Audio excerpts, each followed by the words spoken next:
لە کەشێکی هونەری جوانی کوردی و خوانێکی پڕ لە تام ئاهەنگی یادی 15 ساڵەی کورد بۆ پاڵپشتی پارتی کار بەڕێوەچوو.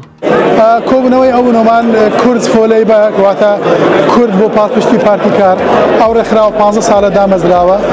دامەزرێنەر و سەرۆکی یەکەمی فریال کلارک بووە کە ئێستا وەزیرێکی بچووکە و ئەندام پەرلەمانە.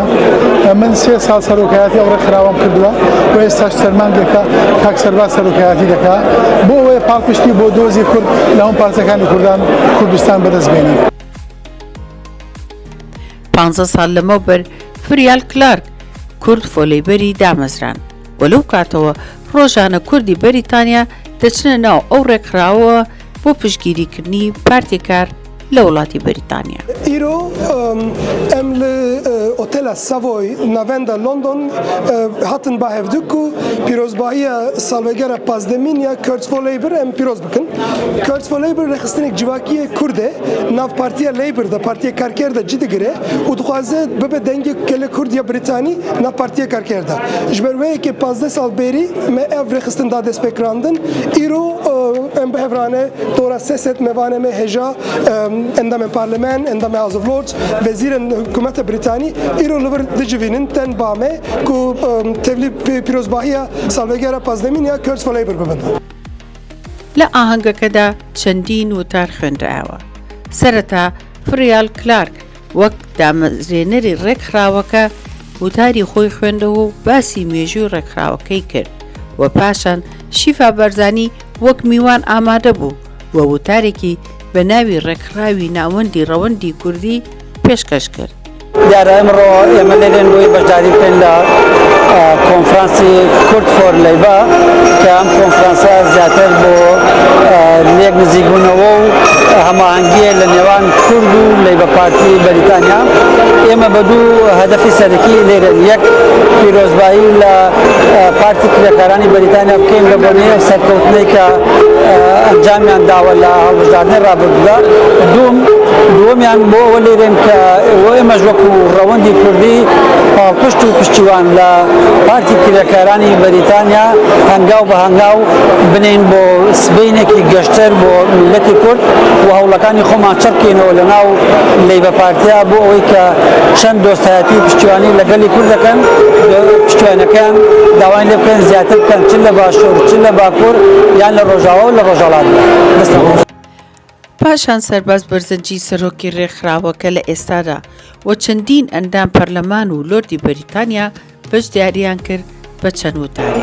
زۆر بەخێر بێن ئەمڕۆ ئیڤنتێکی گەورەمان ڕێکخستووە، کۆمەڵێک ئەندام پەرلەمانی زۆر لۆردی زۆر وەزیری بەریتانی لێرە ئامادەن و میوانی لە کوردستانەوە هەمانن و ڕەوەندی کوردی لێرە ئامادەیە، ئەندامی لەیبە ئامادەن، ئەندامی ئەنجومەنەکان لێرەن، سەرۆکی ئەنجومەنەکان لێرەن، خەڵکێکی زۆر بەشدارە لەو ئیڤنتێکی زۆر سەرکەوتووە کە ڕێکمان خستووە بە بۆنەی سەرکەوتنی لەیبە بۆ دەسەڵات و هەروەها دامەزرانەوە و ڕێکخستنەوە و کورد فۆر لەیبە کە دەورێکی کاریگەر و گرنگی هەبووە لە سەرخستنی لەیبە لەو انتخاباتێک کە ساڵی ڕابردوو هەبوو. ئێمە بەشێکی ڕئیسی بووین لەم سەرکەوتنەوە، شەرەفی ئەومان پێبراوە کە بەشێک بووین لە سەرخستنی لەیبە و حکوومەتی لەیبە. دووبارە بەخێر بێن و سوپاستان دەکەینەوەی ئێمە بە ئێمە بکرێ لە سەرشانی ئێمە بۆ خزمەتی کورد و دۆزەڕەواکەی و ناسانی دەکەین لە ناو حکوومەتی بەریتانیا و لە ناو لەیبەردا. دووبارە بەخێر بێن.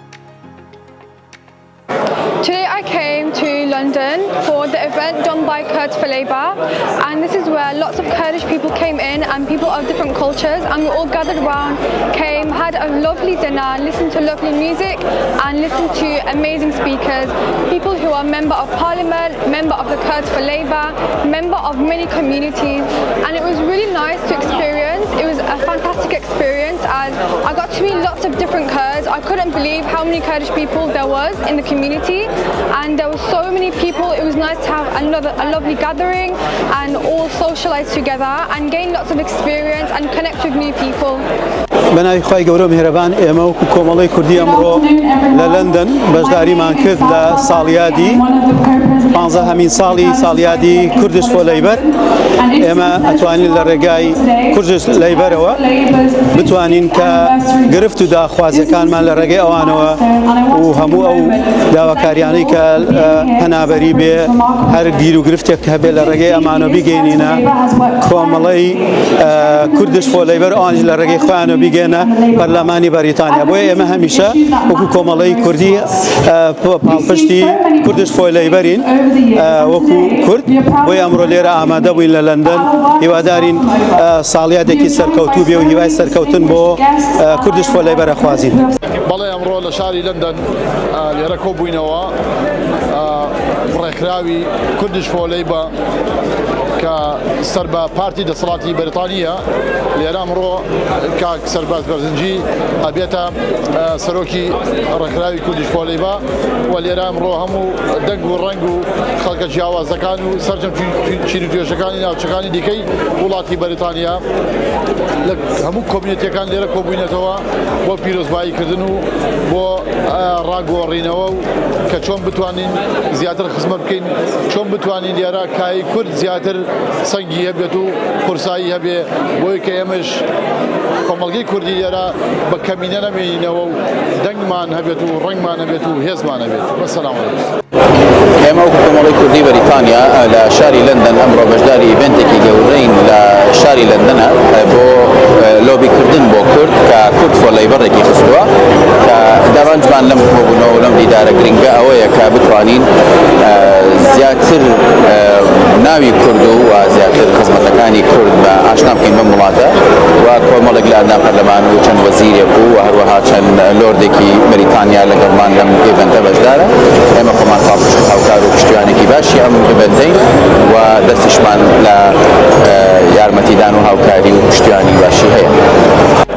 ئەمڕۆ ئێمە بانگێشکراوین لەلایەن کوردش فۆ لەیبەر کە ڕێکخراوێکە لەلایەن سەرباز بەرزنجیەوە سەرپەرشتیەکرێت و بانگێشکراوین لە لەندەن کە ئەمڕۆ کۆبینەوە و چەند ئەجندایەک باسەکرێت و کۆبوونەوەیەکی ڕۆژانە ئەبێ کە لێرە بەسەریە بێت. لە کۆتاییدا ئاهەنگەکە بە چەند مۆسیقایەکی کوردی و گۆرانی کوردی کۆتایی هات. BK4 لندن.